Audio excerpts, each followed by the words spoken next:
আমি কখনই ভাবিনি যে আমি আমার মা হেনাকে আমার নিজের স্ত্রী হিসেবে পাব। যেদিন মা আমায় অনুভব করল যে আমি বাড়ির কর্তা। আমার নাম রাজু। কয়েক মাস আগে আমার বাবা মারা গেছেন, কিন্তু আমার আর মায়ের জন্য সবকিছুই রেখে গিয়েছিলেন। আমাদের জন্য একটি বাড়ি এবং ব্যাংকে বেশ ভালোমতো টাকা পয়সা রেখে গিয়েছিলেন। আমি একটি রাজ্য সরকারের কর্মচারী আর আমার মাইনে বেশ ভালো ছিল। ঘরের কাজ করতে আমার একদমই ভালো লাগতো না, আর আমার জীবন অফিস আর পাড়ায় আড্ডা মেরেই কেটে যেত। আমি কখনই বাড়ি নিয়ে মাথা ঘামাই না। আমার বাবা বাড়ির বাইরের কাজকর্ম দেখত আর মা বাড়ির ভিতরের দায়িত্ব নিত। তাই আমি কোনো চাপ ছাড়াই জীবন যাপন করছিলাম। কিন্তু যেদিন আমার বাবা আমাদের ছেড়ে চলে গেলেন, তখন আমি বুঝতে পারি যে মাকে সমস্ত কাজ করতে হয়। মা কিছু না বলেই প্রায় 1 মাসের উপর সব দিক সামলাচ্ছিল এবং কখনো অভিযোগ করেনি। কিন্তু একদিন মা আমার উপর অনেক চেঁচিয়েছিল। মা আমার উপর রেগে বলেছিল, তুই একটা দায়িত্বজ্ঞানহীন ছেলে। তোর বাবার অবর্তমানে তুই বাড়ির কর্তা, তাই তোকে পরিবারের সমস্ত কাজকর্মের দায়িত্ব নেওয়া উচিত। মায়ের জন্য আমার খারাপ লাগলো এবং তখন থেকে আমি বাড়ির সব কাজকর্ম করতে শুরু করলাম আর মাকে সবভাবে সাহায্য করতে লাগলাম। আমি বাড়ির বাইরের সমস্ত কাজ করতে লাগলাম এবং মা আর কখনো অভিযোগ করেনি। মা খুব খুশি হয়েছিল। প্রতিটি জিনিস ভালো চলছিল যতক্ষণ না বুঝলাম মাও একজন মহিলা। আমার এখনও সেই দিনটি মনে আছে। আমি কাজ থেকে তাড়াতাড়ি এসেছি এবং যেহেতু মা আমার জন্য দরজা খোলেনি, আমি আমার চাবিটি দিয়ে দরজা খুলে বাড়ি ঢুকলাম। বাথরুম থেকে শাওয়ারের আওয়াজ আসছে। আমি আমার সমস্ত জিনিসপত্র রাখার জন্য আমার ঘরে গেলাম। কিছুক্ষণ পরে শাওয়ারের আওয়াজ থামল এবং বুঝলাম মা তার ঘরে ঢুকল। আমি আমার ঘর থেকে বেরিয়ে মায়ের ঘরের দিকে যাচ্ছিলাম। মায়ের ঘরের দরজায় গিয়ে দেখলাম যে দরজাটি ঠিকভাবে বন্ধ করা হয়নি। দরজার ফাঁক দিয়ে ঘরের ভেতর তা দেখা যাচ্ছিল। মা একসেট হয়ে দাঁড়িয়ে আছে। সদ্য স্নান করার জন্য মায়ের মাথার চুল ভিজে ছিল আর সারা গায়ে জলের ফোঁটা লেগেছিল। দেখে আমার জ্ঞান হারাবার অবস্থা। মায়ের নজরে আসার আগে আমি একটু জোরে মা বলে ডেকে নিলাম। মা সঙ্গে সঙ্গে গুছিয়ে নিয়ে দরজা খুলে জিজ্ঞেস করল, রাজু, কখন এলি তুই? আমি তো বুঝতেই পারিনি। আমি বললাম, এই কিছুক্ষণ আগে এসেছি। সব বাজার রান্না ঘরে রেখে দিয়েছি। তারপর আমি আর মা কিছুক্ষণ স্বাভাবিক কথাবার্তা বললাম। আমার মায়ের সেই দৃশ্যের পরে আমি আর নিজেকে ধরে রাখতে পারলাম না। এরপর থেকে আমি মাঝে মাঝেই মাকে একসেট অবস্থায় দেখতাম। মায়ের প্রতি দিন দিন আমার আকর্ষণ বাড়তে থাকে এবং আমি সব সময় মায়ের একসেট দেখার সুযোগ খুঁজতে শুরু করি। এমনকি আমি মায়ের সম্পর্কে চিন্তাভাবনা করা ও শুরু করেছি। মাঝে মাঝে মাকে চিন্তা করে শুরু করি। এই মুহূর্তে আমি বুঝতে পারি যে বাবা আমাকে বাড়ি এবং নগদ ছাড়া অন্য আরেকটা জিনিস রেখে গেছেন। সেটা হলো আমার মা এবং তার সুন্দর সমস্ত উত্তরাধিকার এর সেরা সম্পত্তি। এক রাতে আমরা টিভিতে একটি হিন্দি সিনেমা দেখছিলাম। এটি বিবাহবহির্ভূত সম্পর্কের স্বল্প বাজেটের সিনেমা ছিল। সিনেমাটায় অনেক দৃশ্য ছিল, যদিও পুরো দৃশ্য ছিল না, কিন্তু নায়িকার ডিপ কাট, নায়কের নায়িকাকে দৃশ্য বা নায়িকার দৃশ্যগুলো খুব ছিল। সিনেমাটা দেখতে দেখতে আমরা দুজনেই খুব হলাম। আমি দেখতে পাচ্ছিলাম যে মা খুব হয়ে ভারী শ্বাস নিচ্ছে। সিনেমার পরে আমরা সিনেমাটা সম্পর্কে কিছুটা আলোচনা করলাম এবং তারপরে আমরা আমাদের ঘরে চলে গেলাম। আমি এতটাই বিভোর ছিলাম যে ঘরে এসে আমার কিন্তু তারপরেও ঘুমোতে পারলাম না। সিনেমা এবং আমার মাকে নিয়ে ভাবতে ভাবতে হাতের কাজ করলাম। আমি দেখলাম যে আমাকে কিছু করতে হবে। আমি চিন্তা করলাম, যেহেতু আমি বাড়ির কর্তা, তাই বাড়ির মহিলাকে আমার কর্ত্রী বানাতে হবে। আমি আমার বাড়ির মহিলাকে সন্তুষ্ট করব এবং সে আমাকে সন্তুষ্ট করবে। আমি এটাও জানতাম যে মহিলাটি আমার মা এবং সে আমাকে তার অংশীদার হিসাবে গ্রহণ করবে না। আমি সেটা মাকে বোঝালেও সে সেটাতে রাজি হবে না, তাই সবচেয়ে ভালো জিনিস হবে প্রথমবার মাকে জোর করা। একবার যদি মাকে জোরে করে আনতে পারি তাহলে সে পরে আমাকে তার প্রেমিক হতে দেবে। এইসব ভাবতে ভাবতেই আমার আবার শক্ত হয়ে গেল। আমি আস্তে আস্তে আমার ঘর থেকে বের হয়ে মায়ের ঘরে চলে গেলাম। দরজা বন্ধ থাকলেও লক করা ছিল না। আমি দরজা খুলে মায়ের ঘরে ঢুকলাম। মায়ের ঘরে নাইট ল্যাম্প জ্বালা ছিল। মা দেওয়ালের দিকে মুখ করে শুয়ে আছে। আমি এগিয়ে দেখলাম যে মায়ের দুটো যেন বেরিয়ে আসছে।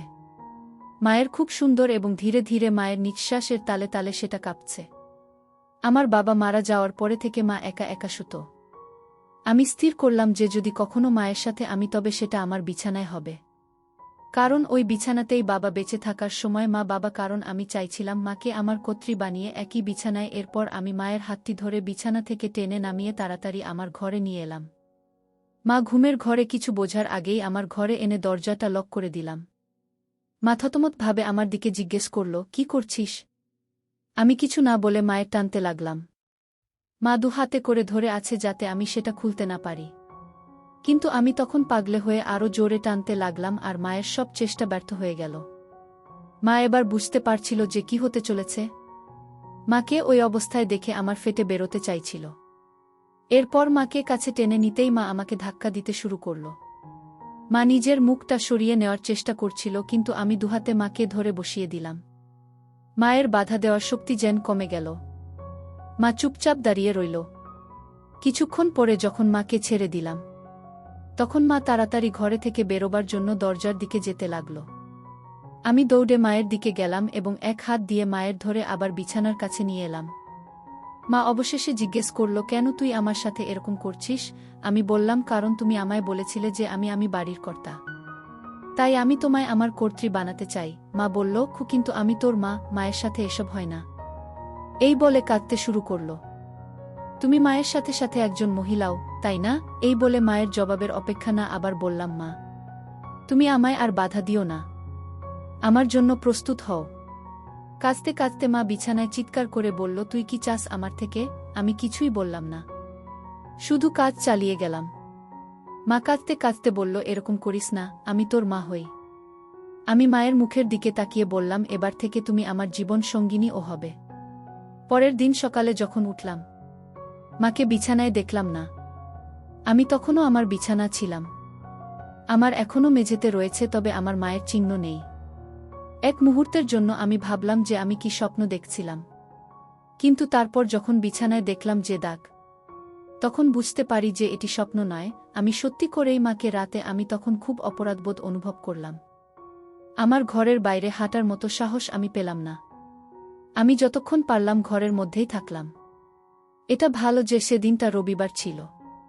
কয়েক ঘন্টা পরে আমার মা দুপুরের দিকে আমার ঘরে এসে আমায় ডেকে বলল, অনেক বেলা হয়ে গেছে, তাড়াতাড়ি ঘুম থেকে উঠে পড়। মায়ের ডাক শোনার পরে আমার মধ্যে কিছুটা আত্মবিশ্বাস ফিরে এলো। আমি তাড়াতাড়ি বাথরুমের কাজ করে আবার নিজের ঘরে চলে এলাম। আমি আমার মাকে আরও বেশি সময় এড়াতে চেষ্টা করেছি যতক্ষণ না সে আমাকে আমার লাঞ্চ খেতে ডেকেছিল। সেই দিনটি আমাদের দুজনের জন্য এক ভয়াবহ দিন ছিল। আমরা কখনই কোনো কথা বলিনি। এইভাবে আরও কয়েক দিন পার হলো, যেখানে আমি আর মা দুজনকে এড়িয়ে চলতে লাগলাম। যেহেতু আমি চাকরি করি, তাই অনেকটা সময় আমি বাড়ির বাইরে থাকতাম। না হলে এরকম পরিস্থিতিতে আমি হয়তো পাগল হয়ে যেতাম। এই সময়ে মা ও আমাদের প্রতিবেশী এবং নিকটাত্মীয়দের সাথে অনেক সময় দিত। সম্ভবত আমার থেকে দূরে থাকার জন্যই মা এটা করত বলে আমার ধারণা। প্রায় 1 মাস শেষ হবার পরে আমি ঠিক করলাম এইভাবে চলতে পারে না এবং আমাকে কিছু একটা করতে হবে। বৃহস্পতিবার আমাদের রাতের খাবারের পরে আমি মাকে বললাম, মা আমি খুব দুঃখিত এবং আমি কখনোই তোমাকে আঘাত করার জন্য এটা করিনি। আমি সত্যি তোমায় খুব ভালোবাসি। মা আমার দিকে তাকিয়ে তারপর কান্নায় ফেটে পড়ল। আমার খুব খারাপ লাগছিল। স্বাভাবিক অবস্থায় ফিরে আসতে আরও 2 দিন লেগেছিল। আমাদের ছেলের সংস্কারের স্বাভাবিকতা কখনই ফিরে আসেনি।